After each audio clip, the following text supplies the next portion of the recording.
I was wearing a shirt and it said, "Ask me about Jesus." And I was downtown in the city that I live in, like big skyscraper city.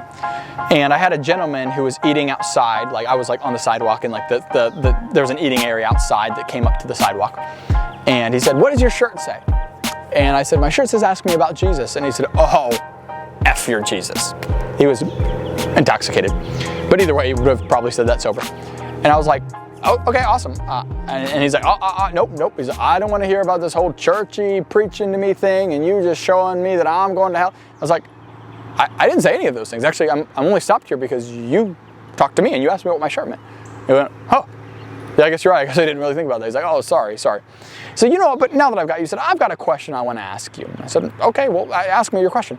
And he said, "So I've just got a question about why you think that your God is all this and all," and he just starts going on. I said, "Can I actually answer your question?" And he said, "Yeah." And I said, "Well, I've got to ask you a question to answer yours." I said, "Do you believe in an absolute standard of morality?" And he said, "No, I don't. I believe that everyone's morality is different and that you can have your views and I'll have my views." I said, "Awesome. Well, what if I am pro the views of Hitler and I believe that we should slaughter 9 million more Jews and 11 more people in all?" I said, "Would you say I'm wrong?" And he said, "Oh my gosh, that's so messed up. Of course you would be wrong." I said, "Well, earlier you just said that I wasn't wrong because there was no absolute standard of morality." And he went, "You're blowing my mind, dude." It's like, "I've never thought of that before." And he starts laughing. He said, "I guess there is an absolute standard of morality." I said, "I would agree." I said, "Who created that absolute standard of morality?" "Me?" And he laughed. He said, "No." I said, "Is it you?" And he laughed again. He said, "No." I said, "Is it Hitler?" And he said, "Absolutely not." I said, "Then it has to come from somebody above you and me and Hitler, right?" And he said, "Well, I guess it does." And I started sharing the truth of the law. And he said, "Well, what about," before I even said that actually, he said, "Well, what about the law?" He said, "What about the law?" He said, "Do you think that you're perfect because you followed all the 10 commandments?" And I said, "Well, absolutely not." I said, "I've broken them way more than you have." And he starts laughing again. I'm just kind of playing, poking fun with him, but I'm being serious at the same time. I said, "No, I'm serious." I said, "I bet I've broken them all way more than you've ever broken them." And he was like, "Wow." He said, "So you're going to hell just like I am then?" I said, "You're exactly right. I am going to hell." And he said, "So it sounds like you're hopeless." And I said, "I am hopeless. But that's where Jesus comes." I said, "The gospel that you probably never heard before is the fact that you are going to hell. I am going to hell. Everyone in the church is going to hell.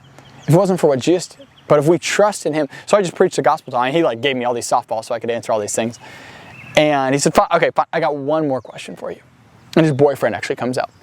They're both gay, obviously. And he said, no. He's like, "I'm not having to talk about Jesus. I'm about to go off." And he goes right back inside. And I was like, "Bless you, bro. Like, sorry." And then, later on he comes back out. So he hears earlier in the conversation, that's when he left. He comes back out and he's acting like he's on his phone and he's 15 feet away from us. And he's obviously listening to the conversation. And the first gentleman, he's like, well, what about gay marriage? What do you think about gay marriage? And I said, "Well, I'm glad you asked." I said, "What are your views?" He said, "Well, I'm gay, so I'm obviously super pro gay marriage. Does that mean I'm just going to hell?" I said, "There's a lot more to the story than just where you're going to spend eternity." I said, "God permits anybody to go to heaven who has repented and put their faith in Jesus. Anybody who's born again goes to heaven. And just because you identify with some sort of sexuality has nothing to do with your eternal standings." With that being said, God has also called us not to live in habitual sin. And Scripture talks about whether homosexuality is a sin or not. Obviously, it says that it is a sin. But I didn't say that to him in this moment. I said, "I encourage you for yourself to read the book of Matthew." I said, "I'll give you both a Bible," because now his boyfriend's over listening, attentively listening. And I said, "I'll give you both a Bible." And I said, I'm just asking that you would both just read it. I said, "I'm not telling you what to do. I'm not telling you what to believe. I'm not asking money for a church or a ministry organization. I'm just asking you to read. And you tell me what conclusion you come to yourself." And this is the point that I want you to get at with this. Listen to this. He said, "Are you a Trump supporter?"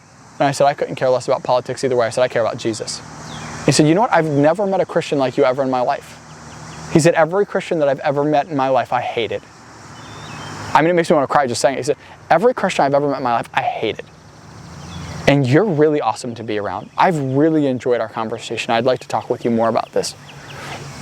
I said, "Absolutely." I said, let me give you a Bible and stuff. And I apologize on behalf of the church. I said, "I'm sorry that Christians have painted Jesus as such a bad light to you."